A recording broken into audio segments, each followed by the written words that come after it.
তো আমার প্রিয় বর্ধমান বিশ্ববিদ্যালয়ের বন্ধুরা, আশা করি তোমরা সবাই ভালো এবং সুস্থ আছো। তো তোমাদেরকে আরও একবার সেমিস্টার সাজেশন 2.0 চ্যানেলে তোমাদেরকে স্বাগত জানাই। তো এই ভিডিওটার মধ্যে আলোচনা করব তোমাদের BA fifth semester general political science GE 1 পেপারের, তোমাদের জিই 1 পেপারের সাজেশনটা নিয়ে আলোচনা করব।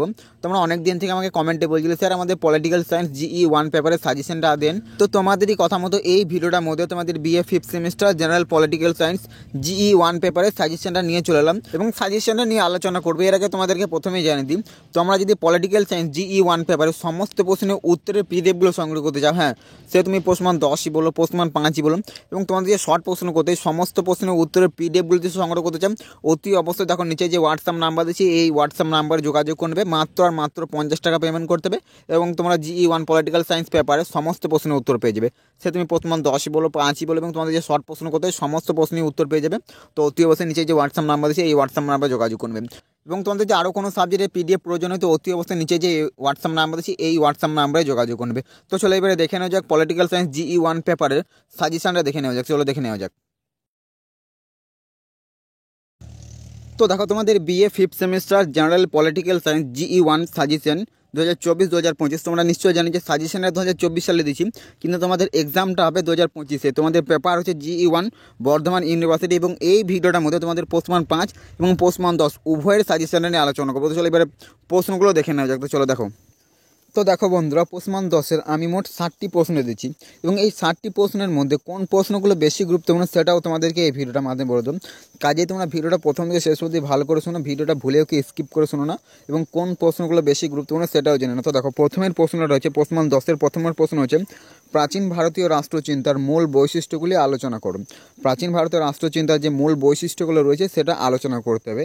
এই প্রশ্নটা কিন্তু খুবই গুরুত্বপূর্ণ, মোস্ট ইম্পর্টেন্ট একটা প্রশ্ন। এই প্রশ্নটা অতি অবশ্যই ভালো করে প্রস্তুত করে।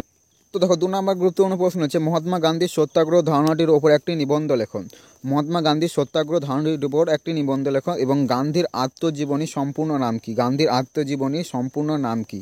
তো চলো পরবর্তী গুরুত্বপূর্ণ প্রশ্ন দেখে নাও। তো 3 নম্বর গুরুত্বপূর্ণ প্রশ্ন হচ্ছে, রবীন্দ্রনাথ ঠাকুর কীভাবে জাতীয়তাবাদকে সমালোচনা করেন?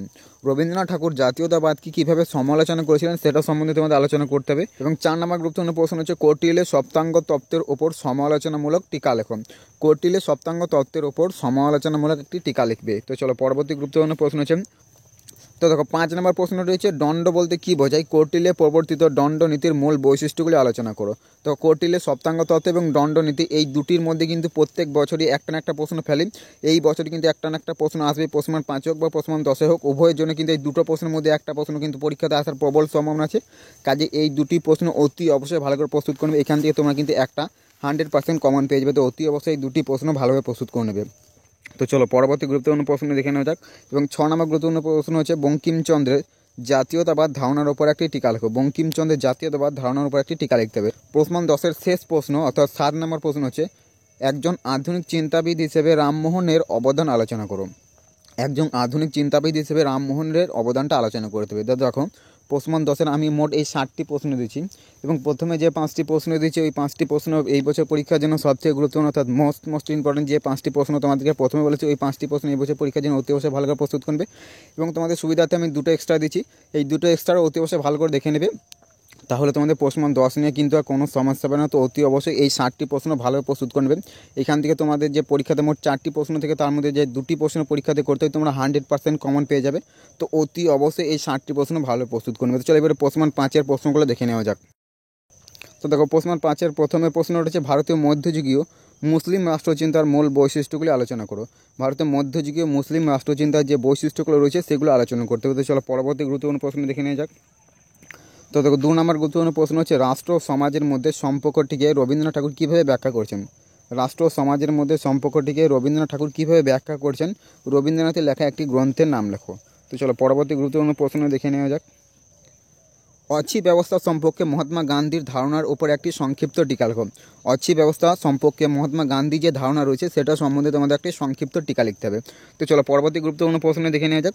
তো 4 নম্বর গুরুত্বপূর্ণ প্রশ্ন হচ্ছে, সমাজ সংস্কারক হিসেবে রামমোহন রায়ের অবদান বা ভূমিকা আলোচনা করো। সমাজ সংস্কারক হিসেবে রামমোহন রায়ের যে অবদান রয়েছে বা ভূমিকা রয়েছে সেটা সম্বন্ধে তোমাদের আলোচনা করতে হবে। তো চলো পরবর্তী গুরুত্বপূর্ণ প্রশ্ন দেখে নেওয়া যাক। তো 5 নম্বর গুরুত্বপূর্ণ প্রশ্ন হচ্ছে, আম্বেদকর ভারতের নিপীড়িত জনগোষ্ঠী বলতে কাদের বুঝিয়েছেন? আম্বেদকর ভারতের নিপীড়িত জনগোষ্ঠী বলতে কাদের বুঝিয়েছেন? তাদের সামাজিক ন্যায় সুনিশ্চিত করতে তার প্রস্তাবগুলি কী ছিল? তাদের সামাজিক ন্যায় সুনিশ্চিত করতে তার প্রস্তাবগুলি কী ছিল সেগুলো তোমাদের আলোচনা করতে হবে। তো চলো পরবর্তী প্রশ্নগুলো দেখে নেওয়া যাক। তো দেখো 6 নম্বর গুরুত্বপূর্ণ প্রশ্ন রয়েছে, ভারতে ব্রিটিশ শাসনকে রামমোহন রায় কী দৃষ্টিতে দেখেছিলেন? ভারতে ব্রিটিশ শাসনকে রামমোহন রায় কী দৃষ্টিতে দেখেছিলেন? রামমোহন রায় রচিত যে কোনো একটি গ্রন্থের নাম লেখো। রামমোহন রায় রচিত যে কোনো একটি গ্রন্থের নাম লেখো। দেখো প্রশ্ন 5-এর শেষ গুরুত্বপূর্ণ প্রশ্ন হচ্ছে, জাতীয়তা সম্পর্কে স্বামী বিবেকানন্দের ধারণাটি ব্যাখ্যা করো। অর্থাৎ জাতীয়তাবাদ সম্পর্কে স্বামী বিবেকানন্দের যে ধারণা সেটা সম্বন্ধে তোমাদের আলোচনা করতে হবে। তো দেখো প্রশ্ন 5-এও আমি মোট 7টা প্রশ্ন দিয়েছি এবং প্রশ্ন 10-এ আমি মোট 7টা প্রশ্ন দিচ্ছি। তোমাদের এই মোট 14টা প্রশ্ন দিয়েছি। এই 14টা প্রশ্ন যদি তোমরা ভালোভাবে প্রস্তুত করে নিতে পারো তাহলে তোমাদের GE1 পেপারে পলিটিক্যাল সায়েন্সের কোনো সমস্যা হবে না। সে তুমি প্রশ্ন 10ই বলো, প্রশ্ন 5ই বলো, এইগুলো থেকে তোমরা সমস্ত প্রশ্ন কমন পেয়ে যাবে। তো অতি অবশ্যই এই প্রশ্নগুলো ভালোভাবে প্রস্তুত করে নেবে এবং প্রশ্ন 10-এর আমি যে প্রথমে 5টা প্রশ্ন দিয়েছি ওই 5টি প্রশ্ন অতি অবশ্যই ভালো করে প্রস্তুত করে নেবে এবং প্রশ্ন 5-এ যে প্রথমে 5টা প্রশ্ন দিয়েছি এই 10টি প্রশ্ন অতি অবশ্যই সবাই ভালোভাবে প্রস্তুত করে নেবে এবং তোমাদের যে মোট 4টে এক্সট্রা দিয়েছি ওই 4টে এক্সট্রাটাও অতি অবশ্যই দেখে যাবে। তাহলে তোমাদের কিন্তু GE1 পলিটিক্যাল সায়েন্স পেপারে কোনো সমস্যা হবে না। প্রথমে যে 10টি প্রশ্ন বলে দিলাম ওই 10টি প্রশ্ন অতি অবশ্যই ভালোভাবে প্রস্তুত করবে। ওই 10টি প্রশ্ন এই বছর পরীক্ষার জন্য মোস্ট ইম্পর্টেন্ট। প্রশ্ন 5-এর প্রথমে 5টি এবং প্রশ্ন 10-এর প্রথমে 5টি যে প্রশ্নগুলো দিয়েছি ওই প্রশ্নগুলো অতি অবশ্যই ভালো করে প্রস্তুত করে নেবে। তো চলো এই ভিডিওটার মধ্যে আলোচনা করে দিলাম তোমাদের BA 5th semester political science GE1 পেপারের সাজেশনটা নিয়ে আলোচনা করে দিলাম এবং তোমরা উত্তরগুলো কীভাবে সংগ্রহ করবে সেটাও তোমাদেরকে আবার বলে দিচ্ছি যে নিচে যে হোয়াটসঅ্যাপ নাম্বারটা দেখছো এই হোয়াটসঅ্যাপ নাম্বারে যোগাযোগ করবে, মাত্র 50 টাকা পেমেন্ট করতে হবে এবং তোমরা GE1 পলিটিক্যাল সায়েন্সে আমি যে প্রশ্নগুলো দিয়েছি এই সমস্ত প্রশ্নের উত্তর পেয়ে যাবে। এছাড়াও তোমাদের যদি আরও অন্য কোনো প্রশ্নের উত্তর প্রয়োজনীয় সেটাও পেয়ে যাবে। তো অতি অবশ্যই নিচে যে হোয়াটসঅ্যাপ নাম্বার সেই হোয়াটসঅ্যাপ নাম্বারে যোগাযোগ করবে। প্রশ্ন 5, প্রশ্ন 10 এবং তোমাদের যে শর্ট প্রশ্ন করতে সমস্ত প্রশ্নের উত্তরগুলো পেয়ে যাবে। তো অতি অবশ্যই তোমাদের যেহেতু উত্তর প্রয়োজন অতি অবশ্যই নিচে যে হোয়াটসঅ্যাপ নাম আছে এই হোয়াটসঅ্যাপ নাম্বারে যোগাযোগ করবে। তো চলো আজকের এই ভিডিওটা এখানে শেষ করছি, দেখা হচ্ছে পরবর্তী অন্য কোনো ভিডিওতে এবং তোমাদের আরও কোন সাবজেক্টের সাজেশন প্রয়োজন অতি অবশ্যই কমেন্টে জানাবে এবং তোমরা যারা এখনও পর্যন্ত এই চ্যানেলটার সাথে যুক্ত হওনি তো অতি অবশ্যই চ্যানেলের সাথে যুক্ত হয়ে যাবে, কারণ এই চ্যানেলটাতে তুমি বর্ধমান বিশ্ববিদ্যালয়ে বিভিন্ন প্রিভিয়াস ইয়ার কোয়েশ্চেন পেপারই বলো, সাজেশনই বলো এবং উত্তরগুলো নিয়ে আলোচনা করে থাকি। কাজেই তোমরা যারা এখনও পর্যন্ত চ্যানেলটা সাবস্ক্রাইব করনি অতি অবশ্যই চ্যানেলটা সাবস্ক্রাইব করনি। তো চলো আজকের এই ভিডিওটা এখানে শেষ করছি, দেখা হচ্ছে পরবর্তী অন্য কোনো ভিডিওতে। তো চলো দেখা হচ্ছে পরবর্তী ভিডিওতে।